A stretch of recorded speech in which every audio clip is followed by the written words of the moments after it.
Upay nga adlaw mga kabugtuan ko dida kan Hesu Kristo.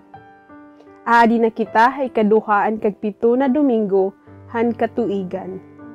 Ako'y Sister Mary Jan Sakay, ha Franciscan Handmaids of the Lord.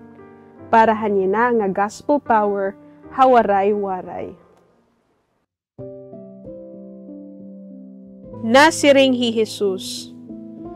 Pamati kamo hinlain pa nga pananglitan. May ada usa nga tag-iya hintuna nga nagtanom hinurubasan. Ngan iya ini ginalad hin mga tanaman. Iya ginukaran hinpugasan han ubas. Ngan ginhimuan niya hinlantawan. Katapos, iya ini igintapod hin mga saop ngan lumakat hiya. Kahinugnahan mga ubas, ginsugo niya an iya mga surugoon, ngadtuhan mga saop. Sukton an mga bunga nga iya bahin.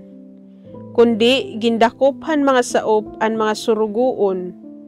Gintubal an usa, ngan ginpatay an lain pa, ngan ginbato an ikatulo. Nagpadara na liwat hiya hinlain pa nga mga surugoon, nga darudamo pa hansyahan. Kundi amo tangahaw ang ginbuhat haira. Hakatapos-tapusan, ginpadara niya haira an iya anak, hapag siring. Tatahuro nira an akon anak.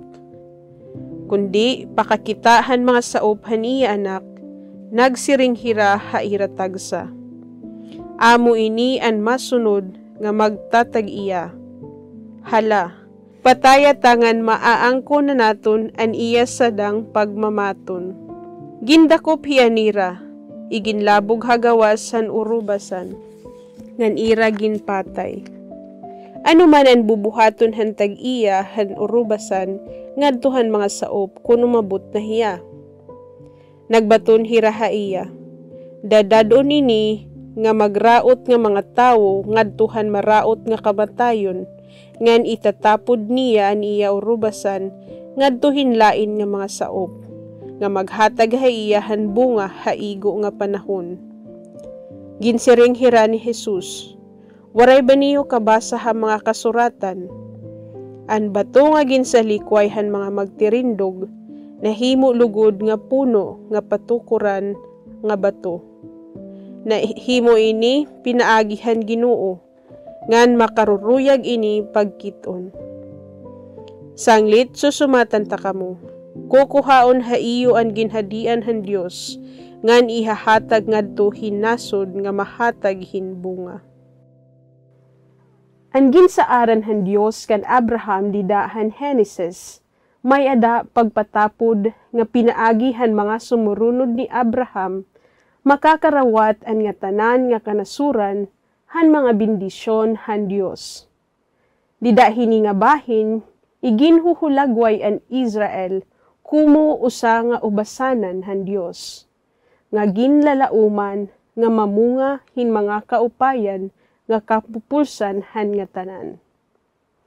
Kung ang Dios nagpipili o nagbibindisyon hin usa nga tawo o hin nasod, pirmi ini para han paghiapi hiton nga tawo o nasod dida han kahingpitan mga plano han Dios. An epektibo nga paghiapihin ni nga kaburuton han Dios, amo an pagiging tuptop ngan mahinatagon hinbunga para ngadto han Dios. Igin papahinugod ni Jesus an pasumbingay han urubasan ngadto han mga puno nga kapadian ngan han mga lideres han mga Hudyo, kumo usa nga pagpamata haira. Yana, igin papahinungod gihapon ini ngadto han mga lideres naton, nga nadton mayda katungdanan habisan ano nga mga komunidad. Mayda man gud temptasyon nga magpahimulos na lakita han mga benepisyo ug kaudnganan nga kaparti hini nga paghikada ha poder. Pero diri malilikayan an adlaw hin paghukom, sano pagbabalisihon han Dios an iya bahin.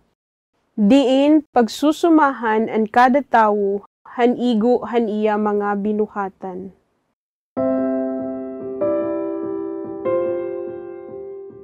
Ginoo nga Jesus, hapanahon han paghukom, diri unta kami umatubang han Dios nga waray dara.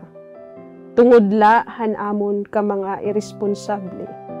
Amen.